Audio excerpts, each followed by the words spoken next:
Projector Screens 101. So ready to do home theater and you're faced literally with one of the biggest purchases you'll need to make.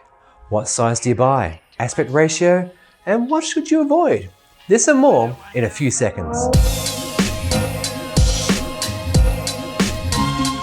Welcome everyone, I hope you're well.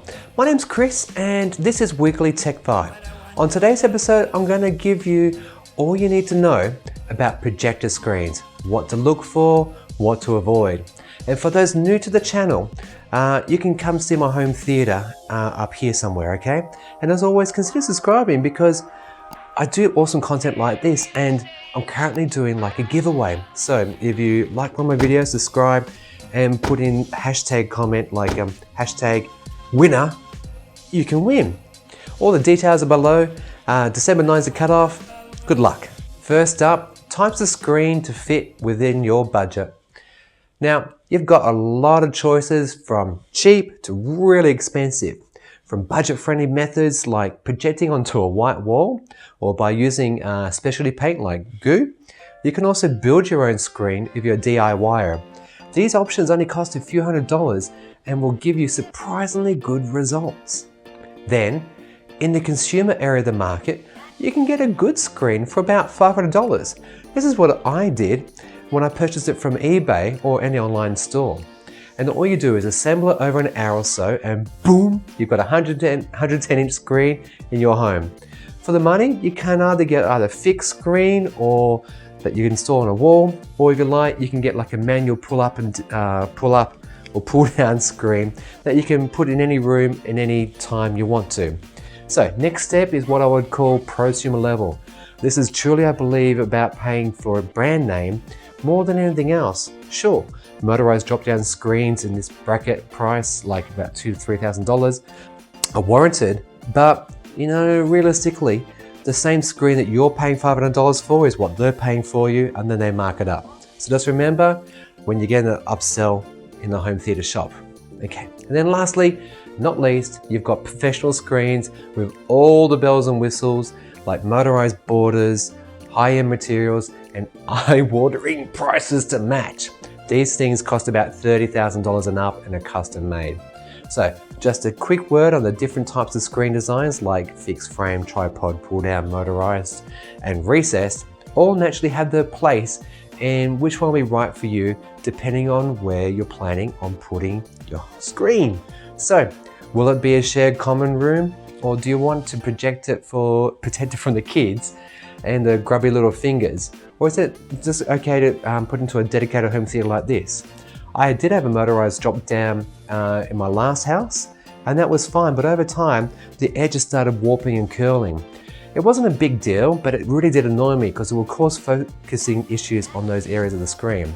Now, if you want to have a great picture every time, definitely go for a fixed screen. Brand-wise, there is a lot of different names out there, but common ones that you will come across include Screen Techniques, Elite Screens, Screen Innovations, and Stuart Screen, like the really high-end ones. So let's start with a little tool to help you decide. First question, how much am I going to spend? Less than $200, so that's like a blank wall, screen paint, or do it yourself. I've compiled a list of videos down beneath, so if you want to go check them out, please do. Under $2,000, you're going to go to like eBay or an online store. And if you're lucky, you can actually go to a bricks and mortar store and find one there for about less than $2,000. The third one is obviously more than $2,000 and giddy up. Get on down to your local home theater store and view some great screens, which they'll gladly install for you. And I'll leave that type of screen, you know, fix or pull down. That decision, let rest with you. Next step, screen materials. Here you've got 6 choices. Paint, spandex, yeah, you heard me. Vinyl, fabrics, canvas, and specialty light rejecting materials. Let's go over the pros and cons of each. So, starting off with paint, it's the cheapest, it's easiest to keep, and it's not bad if you like to use screen goo and contrast borders. Unfortunately, unless you can jazz up that border, it's gonna look cheap, as it really is like uniformity and pop will just be lacking.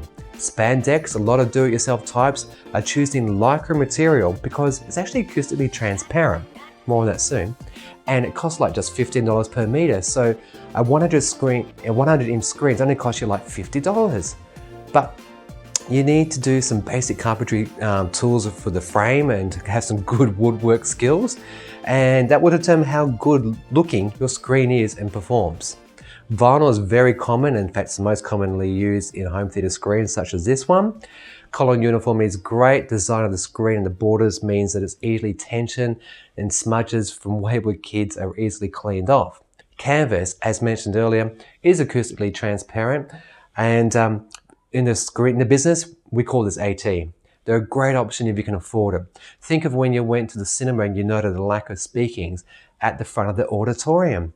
You know, like were the actors talking to each other and the voices emanated from the right spot at the right time? Well, this is made possible by having like micro perforations in the screen to allow the speakers to fire the sound through the actual screen material. Of course, you don't have to have an acoustically transparent screen, but your screen size might be limited due to the ideal placement of your center, left and right speakers. Dolby has a guide to where you should actually position your speakers in a room, so you just can't go buy the biggest screen that your room can handle and then push your speakers out to the very far edges of the room. No.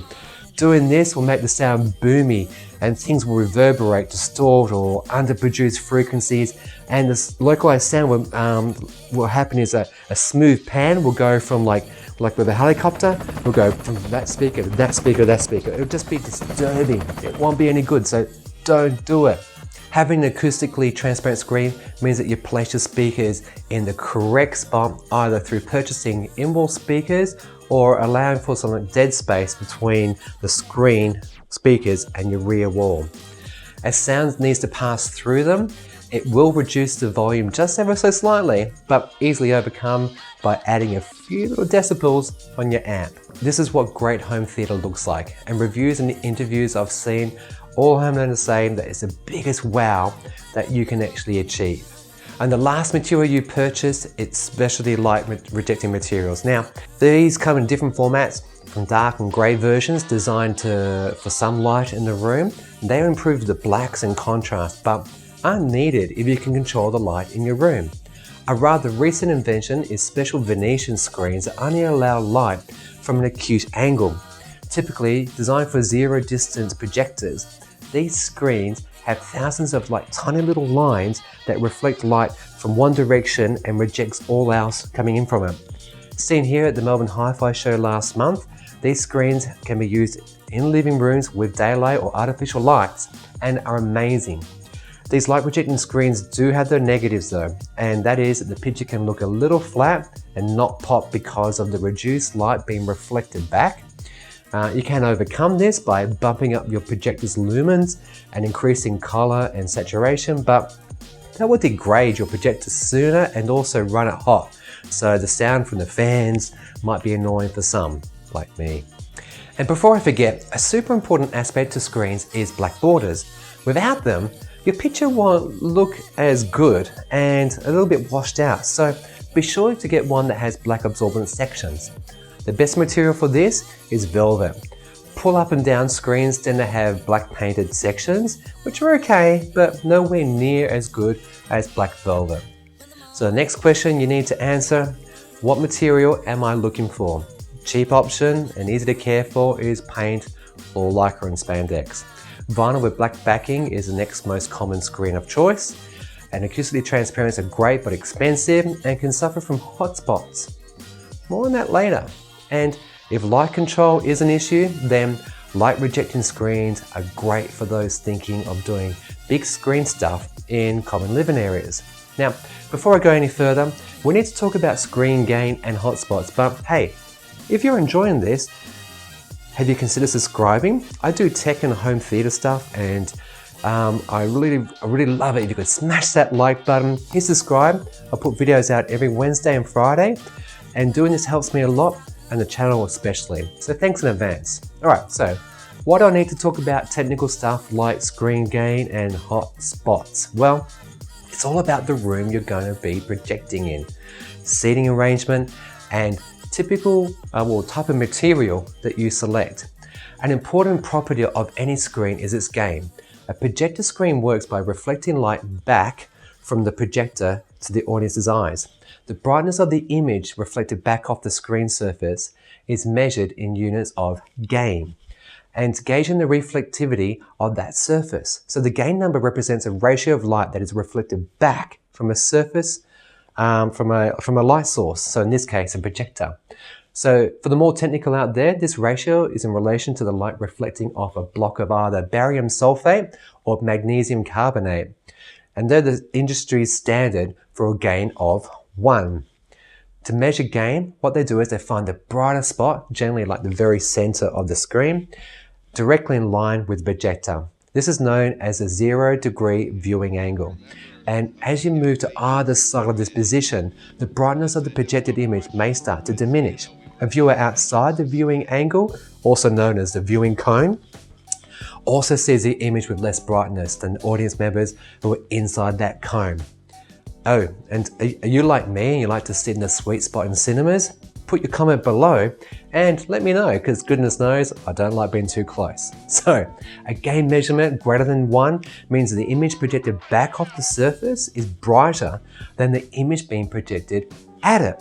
For example, a projector screen with a gain of 1.5 will project light 1.5 times brighter than the light's coming at it. Or put another way, if we had a 1,000 lumen projector, what you get back will be 1,500 lumens. Sounds magic, right?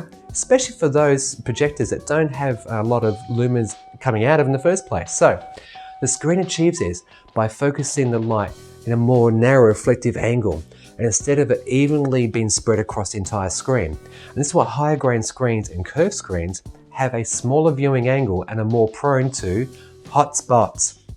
See here in these photos, the first one with the blue projected section, you've got a hotspot bang in the middle of the screen. And now this is relative to where you are sitting. So take a look at the second photo, same screen, but photo is taken at a slightly different angle. And notice how the hotspot has moved.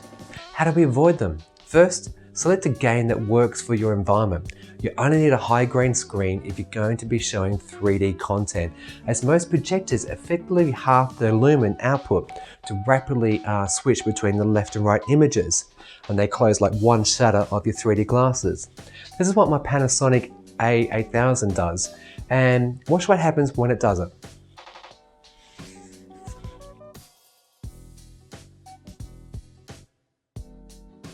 Annoying, right? Well, not as annoying as watching Titanic in 3D to discover you inserted the wrong disc and watch half the movie in 2D.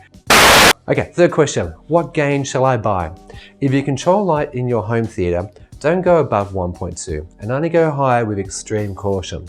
If you can't stop light bleeding the editors, so screens with a gain of 1 or less won't have hotspots or those brightness issues, and overall picture uniformity will be perfect. Alright, last section, what screen size and aspect ratio should you buy? Probably the biggest question really. Well, this comes down to a few factors and they're all personal. So listen carefully and know that what I'm about to tell you is not black or white, right or wrong, okay? Let's do this. The most basic and good starting spot is your room size. The confines of your walls and the distance you sit from your screen will determine its size. TSX reference that the ideal sitting position is 1.5 times the screen's width. So if you've got a room that is 6 meters deep, then your sitting position will most likely be about 4.2 meters from the screen, giving you a screen size of 100 inches or 2.5 meters. Now remember, this is a personal thing and THX is doing it based upon viewing angle. So remember the screen gain stuff and hotspots? Yeah, so now it's all coming together, yes? Right, so for context, my screen to my first sitting position is actually 2.5 meters. And then the second row is 4.3 meters. So for me, the first row is about right, whereas the second row, I feel it's too far away. So it's very personal. Go to a store, go to a friend's house, sit in different positions and ask them what size the screen is and how far away you are. You know, use that scientific method where you're stepping out your strides. That will work. Okay. Next factor in determining size and aspect ratio is what you like to watch. Will it be sports, TV shows, or movies? The latter means bigger and wider, with the former being smaller and your normal 16:9 format.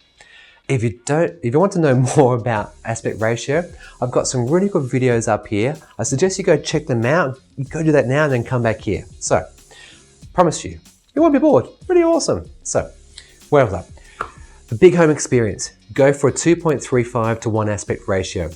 Most movies are transferred to disc or streaming media in 16:9 with black bars at the top and bottom of the picture. As you know, most projectors and TVs are also 16:9. So when they do this, the black sections are overshot onto the black borders, not seen on your 2.35 to 1 screen. So you get a beautifully filled picture that's huge, impressive, but this is assuming you're okay at adjusting your projector with what is called constant image height.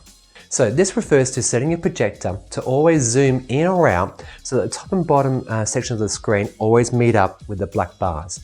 So when you display 16:9 on a 235 screen, you're going to have black borders at either side.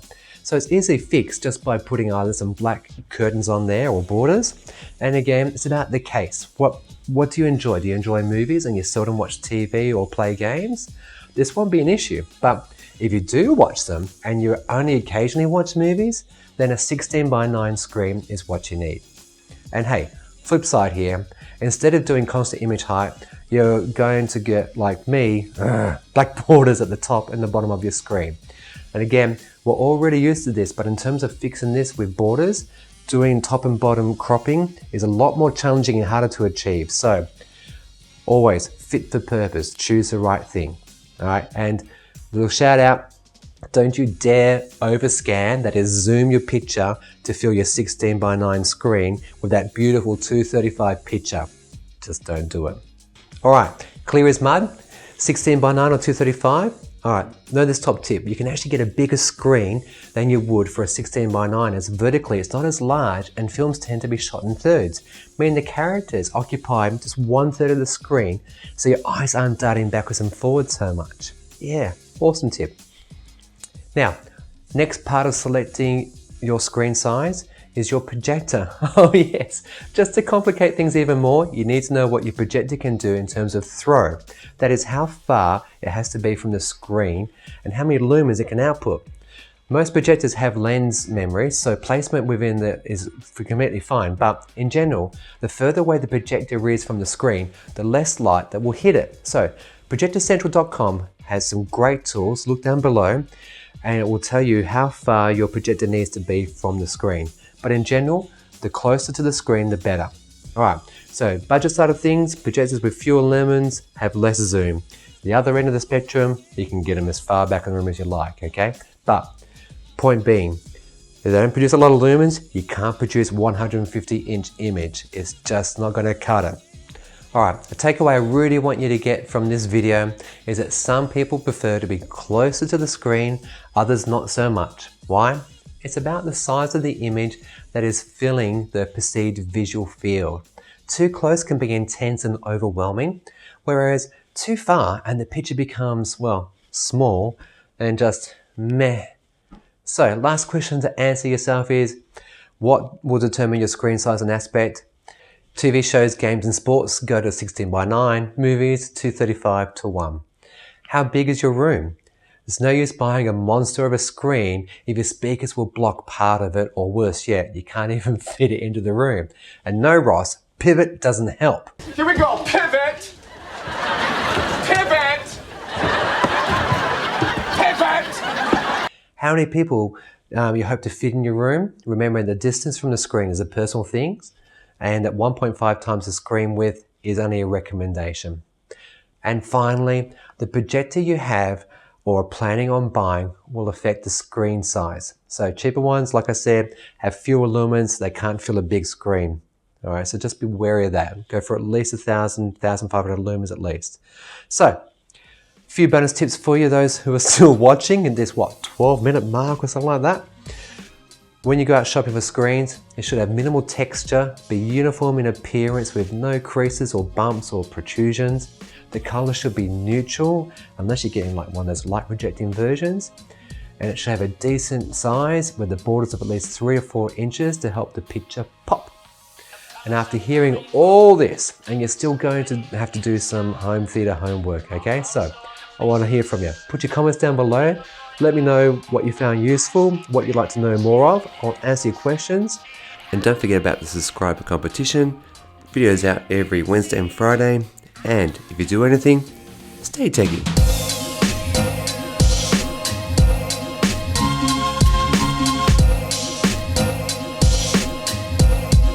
What a wonderful world.